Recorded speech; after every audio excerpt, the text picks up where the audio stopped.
Welcome to Early Years Insights with me, Kathy Leatherbarrow. Today I have got Lisa Wallace with me. Welcome. Thank you. So your company is Intuitive Weaning. Yeah. Where did your love of weaning come from? Well, as a mum of four anyway, and as an early years practitioner for over 23 years in a variety of different roles, nannying, nurseries, you name it, I probably did it. Supporting those babies and families. And I just loved it. I love getting messy with children. Yeah. I don't like the tidying up, but I do like getting the messy and experience different things and watching their faces and, you know, those typical photographs where you get the messy food, messy faces, the hands and the spaghetti in the hair and all that kind of thing used to make me smile. Still does. It really went from there, to be honest. I've never wanted anybody to feel the pressure from it because it can be such a joyous, fun time where there's no set rules in a lot of ways. As every other part in development through the milestones, you have set kind of rules to play by to get the end result. Weaning is so free if you allow it to be. It's just creative, and that's what I love about it. And I think also weaning at 6 months, I think a lot of parents believe that then that is when the weaning journey has to begin, no later than 6 months, and that may not be the case for your child, mightn't it? You know, it's having the confidence to know when's right for that child to begin that weaning journey, isn't it? Exactly. And again, from an early years perspective, the practitioner needs to understand what the readiness signs are. But to work out the readiness signs, it isn't just as simple, can they sit up on their own, unaided, and does their tongue thrust not show up too much, or is it reduced? It needs to be everything else. You need to look at the sensory development. You need to look at their physical development. Otherwise, their gross motor skills, everything about it, before making that decision, because some of them might be there. But not all of them. No. And if you want them to engage with it, you either have to make arrangements and include the fact that they might not be at that physical level or whatever else level, or they may not be as engaged sensory-wise. So it all sort of comes together in the sense the more knowledge you have, the more you can support the parents, the more the baby's supported. Yeah. And like you say, it's about, you know, taking those parents on that journey as well, isn't it? It's not just about the child and their weaning journey. It's the parent journey as well, isn't it? They'll be learning lots of new information themselves, won't they? And they'll be doing lots of lovely stuff without even realising it as well. And it's about just relaxing and embracing that, isn't it? Exactly, because the other thing was weaning seems to be you start and you're supposed to finish. And everybody rushes to the end. And I like to think of it, and I tell the parents I work with, it's like a road trip. You pack all your stuff, you start the journey, you might take a few wrong turns, you might go over a few speed bumps, stop at some traffic lights, but eventually you'll get to the destination. Because it might just mean that you have to stay on one texture for a bit longer until they're fully progressed. Or it might mean that you start a little bit later than 6 months. It might mean so many things. But it's not phrased like that. No. It's really harsh phrasing, if that makes sense, of how the weaning journey is supposed to be. And it's this and it's this and it's so not. Do you have a recommended starting path? Again, because it starts with every individual, so it's hard. Do you have a preference? I think if you want to start, obviously, baby-led weaning, you start 6 months roughly. But at the same time, you want to see them engaging. You want to see them reaching for things. You want to see them interested in, if you put them in a high chair, you do that bit first before you even introduce food. You put them in the high chair, get them used to that bit. And then you interact with toys, or you have them sitting there while you're cooking dinner. They're getting the smells and that kind of thing and the communication from you, all before you start the food. And then with the food, it can literally be, it doesn't have to be a meal, it's just you sitting there and you give them a little bit of something to play with and don't expect them to eat it. And the same in a nursery setting, you need to take less pressure off of them, but the parents need to be realistic in what that actually needs to look like, and that it's not a meal, it could just be exploring things. Yeah, absolutely. And I think think that's also really prevalent when children begin nurseries and begin that journey into a new setting as well, isn't it? You know, parents will have already started that process. The journey will look very different to probably the other children within the room, and it's about acknowledging where they're up to, isn't it, in that, you know, in the weaning process, and, you know, starting there with them, not necessarily with what the nursery does with the rest of the children within the room. You know, if that child's on purees, then that's your starting spot, isn't it? It is, and it's like working with some settings at the moment. I go into settings. I do an early years weaning and practice reviews where I look at champion what they're doing brilliantly, and I also look at opportunities to strengthen their practice. Yeah. And some of the opportunities have been more about the parent partnership side than they are about the staff. Yeah. So I'm going in and doing some in-person, some are online, but doing some in-person parent workshops with the team at the setting purely before they start the nursery. Yeah. So they're building those partnerships, expectations, understanding, sharing the knowledge, asking all those questions before they're even at that point to join the nursery. And that gives the parent confidence then, doesn't it? You know, with that they're listened to, they're understood. The child is going to be safe while they're eating as well within the nursery. Exactly. You know, they're not going to be given something too hard, too rough, too big that they can't chew, you know, and that, you know, it's going to be, you know, respected and mirrored what's happening at home, isn't it? Even if that means you have to deviate from the menu or the plan of what's going on elsewhere. Exactly, Yeah. exactly. That the parent still has that control. They don't lose control. Yeah. It's just, it is shared. Yeah.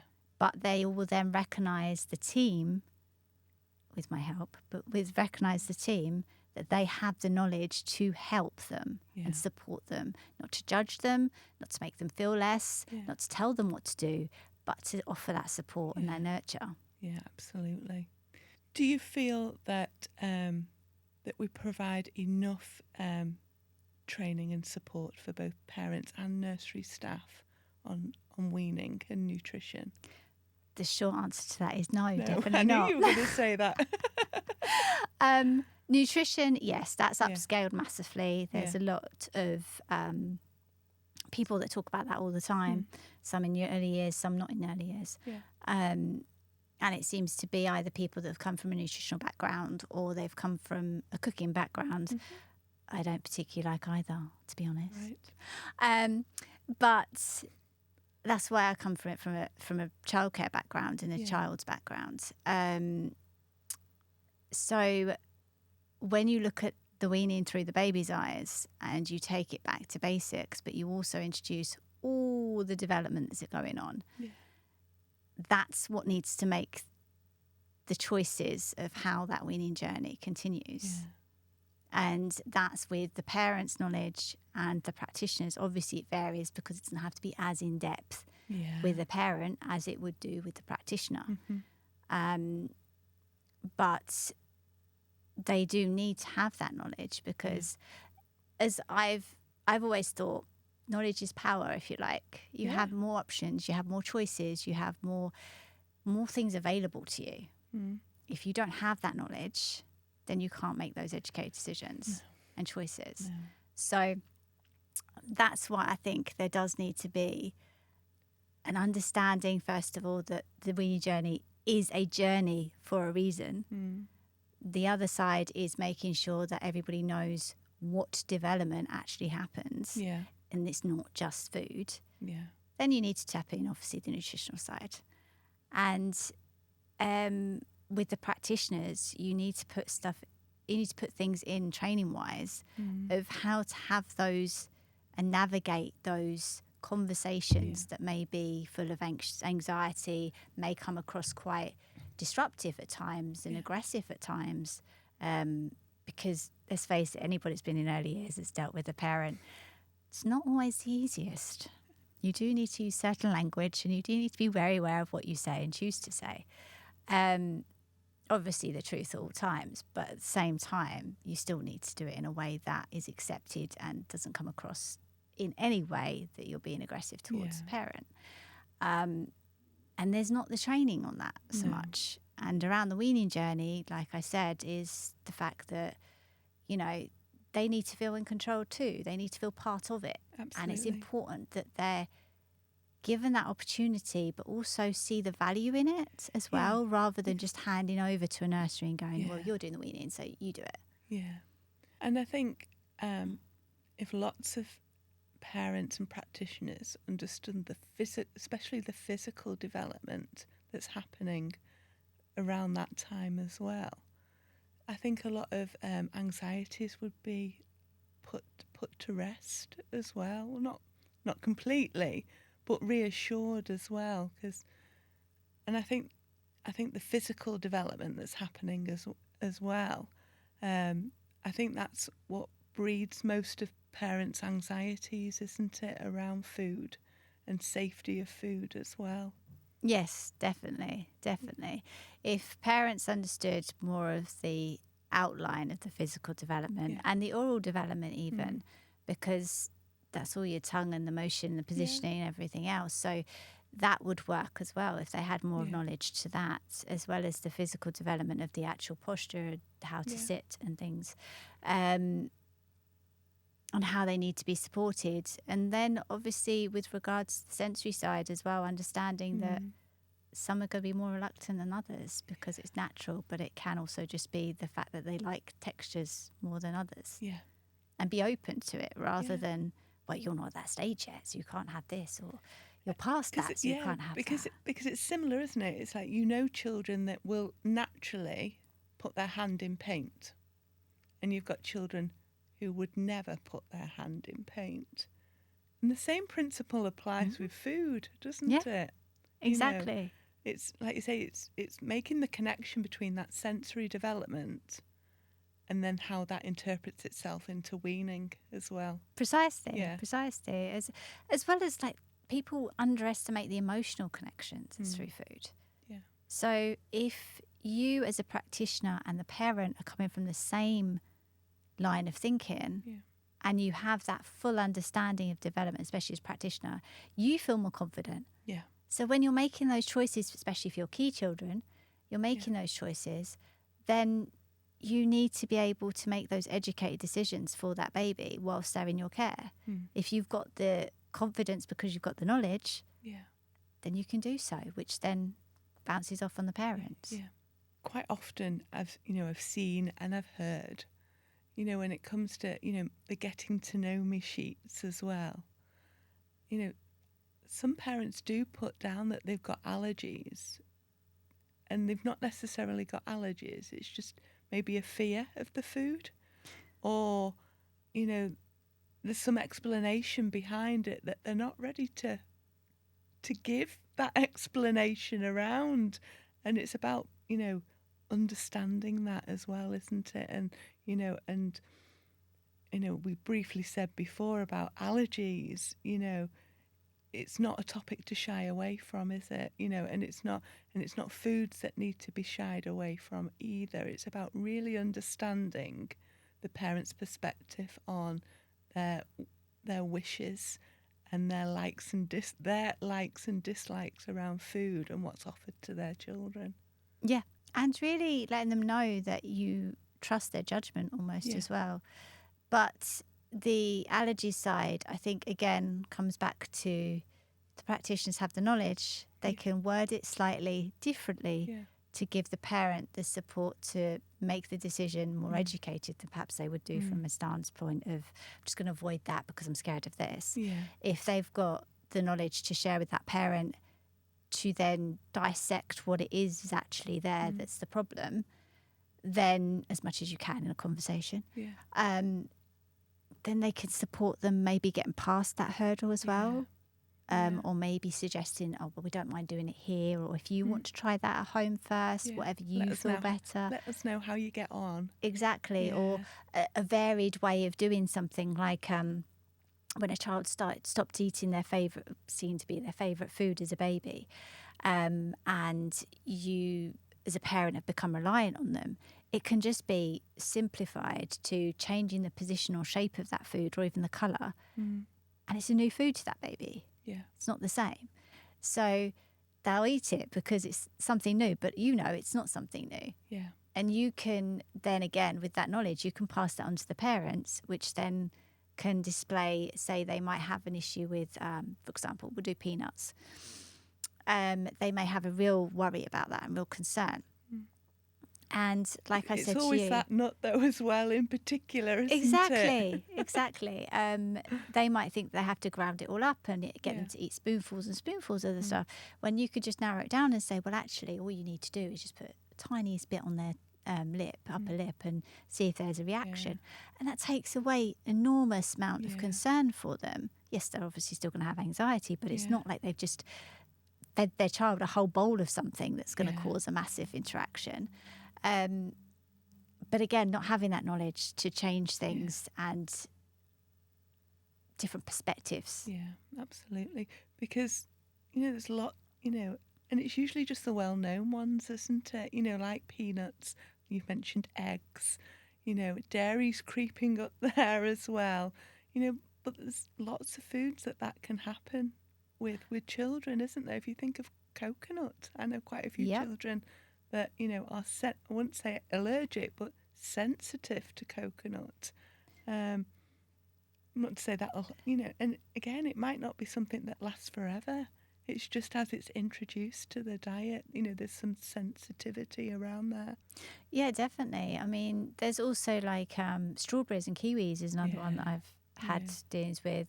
Someone else didn't have an intolerance as such, but they didn't like avocado, so they'd bring that up if they'd had avocado, that kind of reaction, but not anything that was dramatic. Yeah. There's some very strange allergies or intolerances, but the other thing is, I think it's difficult for parents. They seem to go to the allergy. If there's an intolerance, it's got to be an allergy, rather than understanding an allergy is slightly different to an intolerance. And the differences between them. And some practitioners don't understand that either. No. So navigating them... Because then it's safer for them as well, just to stay clear, isn't it? Exactly. Yeah. And then, although that could make more work for the practitioner in one respect, but at the same time, that child still isn't getting the exposure they might need for whatever it is. The same as a texture. If a child is, a baby is reluctant to try one particular texture, if you try a different food but a similar texture, they might be more open to it. And or even if it's a different colour. Exactly that. And this is the thing. This is where it's down to looking at things through a different glass, if you like, and seeing it as more of an open rather than a closed book. Yeah. And I think the key is just to keep trying as well. Just because they, might spit back a certain food one time, twice, 3, 4 times even, doesn't mean stop trying with that food, does it? Exactly. And it doesn't mean either that if you start giving your babies fruit, as you know, yes, I do. Fruit, it doesn't mean that they're going to have a sweet tooth forever. It doesn't mean that they're naturally like that, or that you've damaged them in any way, shape or form. It's when they say, oh, well, they're going to naturally favour sweet things. If you think about, again, from a baby's perspective, what a baby has, first of all, generally breast milk or bottle milk, and that's sweet. Yeah. It's not savoury or anything else. When a baby in the gestation period of like 9 weeks has its first taste of anything sweet that you have. So when they're ready to then have solid food, are they really going to go for savoury things? They're going to pick the apple over the broccoli anytime. Exactly. So it's not about that. I think I'd like to say that's more of a myth than anything else. I think if you naturally just give them sweet things all the time, then it's different. But but you learn, don't you? You learn. It's a journey for you too. If you think of all these parents and even practitioners, it's a new journey every time, isn't it, with that child? Yeah. And every single child is different. So when they have siblings that might have been really interested in food, and now you have another sibling that's more wary and not as interested, then parents often go to that place of, oh, what have I done differently? What have I Yeah. done wrong? How have I Yeah. not done this? Oh, this is because I'm doing this. Yeah. It's not. It's just they're a different being. But that's natural though, isn't it? Parents will always they always say, "What have I done differently?" Because it's not quite the same. They're not eating, the same, and it's not what you've been providing at all, is it? Yeah, exactly. It's again where you have to acknowledge that they are an individual, Yeah. just like you are, and I think that gets dismissed sometimes because it's easier to blame yourself. So where would you, so if there's a nursery manager now listening to this podcast or watching this podcast, and they think, I'm going to embrace this, I'm going to get on board with this, where do you recommend that they start? First of all, they need to have a call with me. Yeah, and they will. And then I would offer to do the early years weaning practice review, because I don't think until you have someone in your setting that can get an overview, a true overview of what things are, because if you have your manager standing in a room and someone naturally takes lead and then the other ones that are less confident then follow the suit because the manager's in the room, it's not giving you a real life impression of what it's like. Yeah. And because I know what I'm looking for in the signs of their knowledge, or asking them questions, or watching their practice, or looking at different ways of doing something with the interaction of a child, I'm not looking for negatives for them. I'm making them aware of what could be strengthened. Yeah. That's what I want to do. I want to empower them to have that knowledge so they can feel that they can offer the safest practice they can with the most educated staff around weaning to parents, ultimately. So first thing would be to do that. And then what I generally do after I've done that, I spend a morning or a couple of hours or an afternoon, generally around lunchtime. So I'm there to observe that. And then after that, I would then give them a formal breakdown of everything on a call. And then I would recommend whatever option I feel is an ideal way to strengthen it, which could be that they need more support with getting their parents on board, which can be the parent workshops, or they could need more staff confidence and it'd be more staff training, or maybe they want to get more in depth to the highest amount they can. Then obviously I have courses for that. So it depends on what they want to do and how they want to do it. But I think there definitely needs to be an awareness and there definitely needs to be a change. And I feel like it is coming slowly, isn't it? Because if you think that the amendment to the EYFS on on food and food safety and nutrition and health, it's the positive steps are beginning, aren't they? They are there, they are coming, and it's about enhancing that, isn't it? exactly. I was going to say, there is steps coming, and it's really good that it's been acknowledged and embraced that way.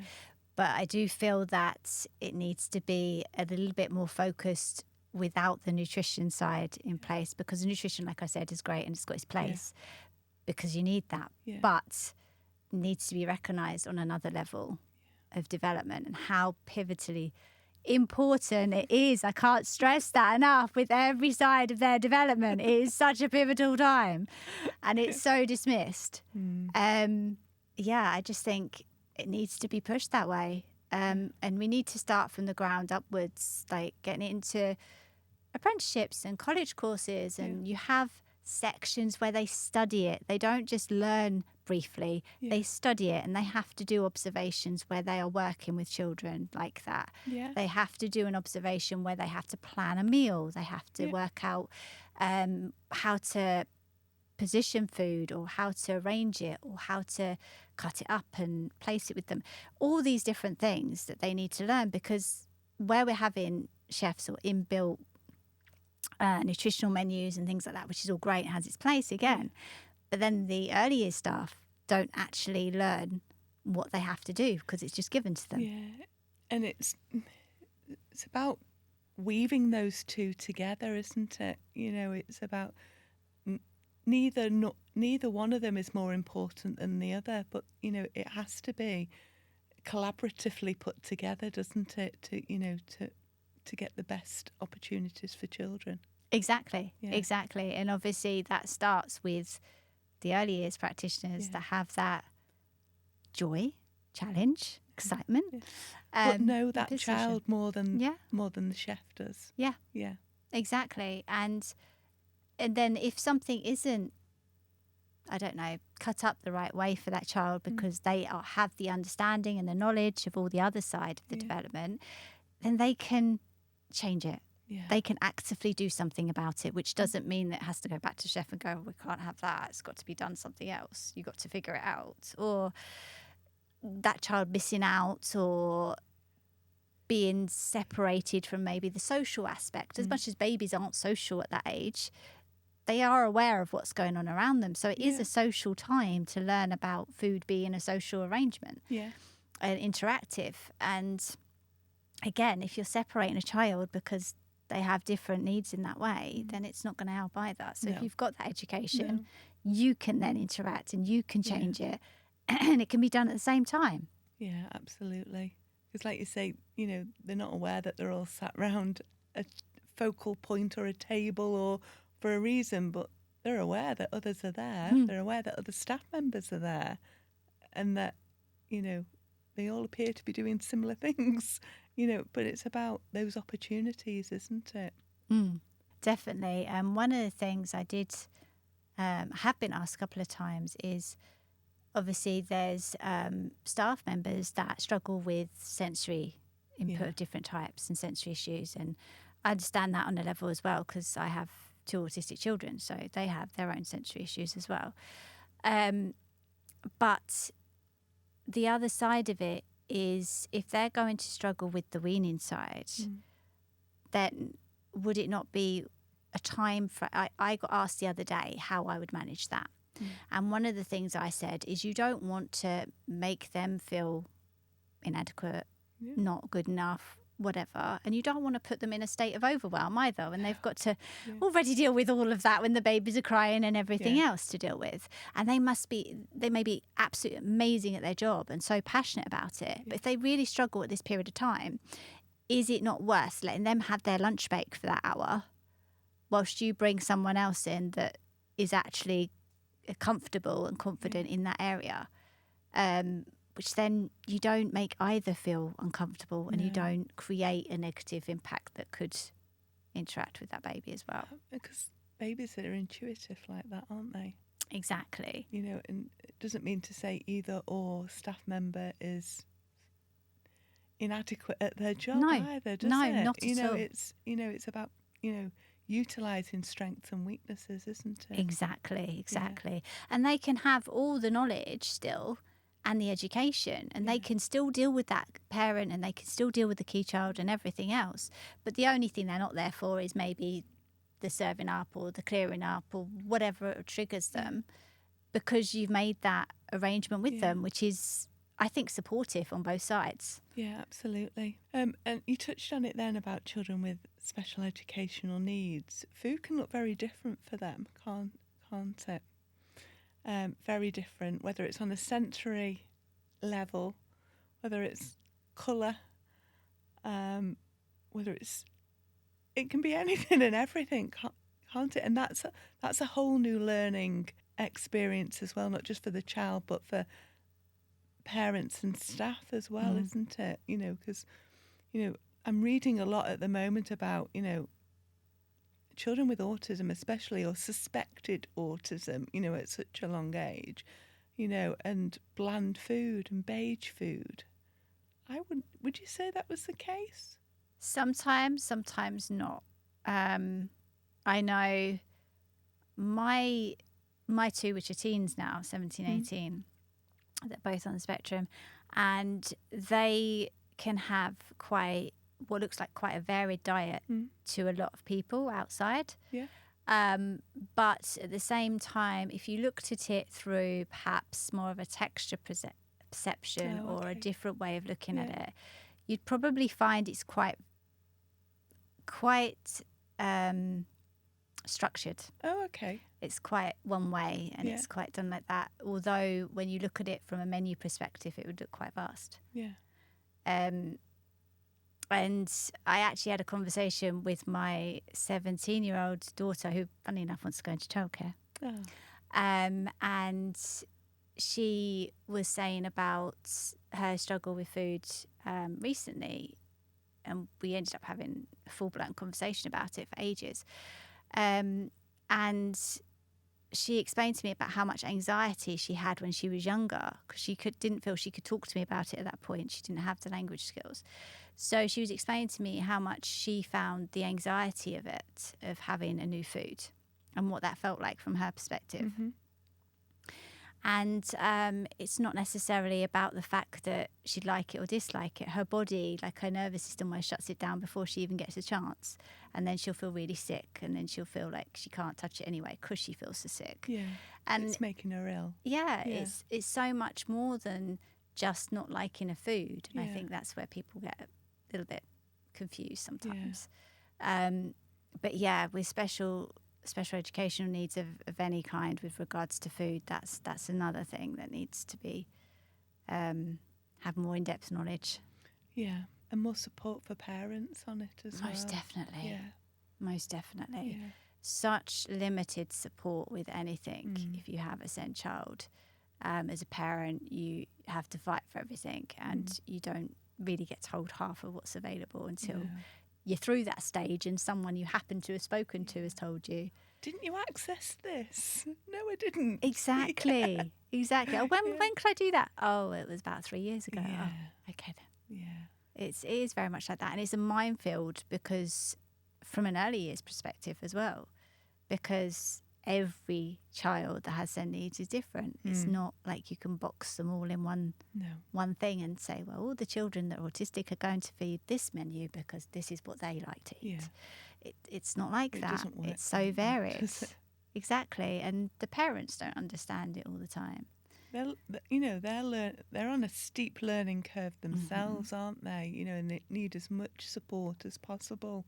And just sometimes food can just be that added extra battle, can't it? Of another thing to tackle, another thing to understand, another thing to try and get right, to ensure that they're, there's not a negative reaction to it. Yeah, exactly. And you have to push some points and you have to not others, but you don't know what they are until you start doing it. No, that's it. And it's about learning along the way, isn't it? But equally, they need even more support, with food and weaning. Definitely. And the understanding of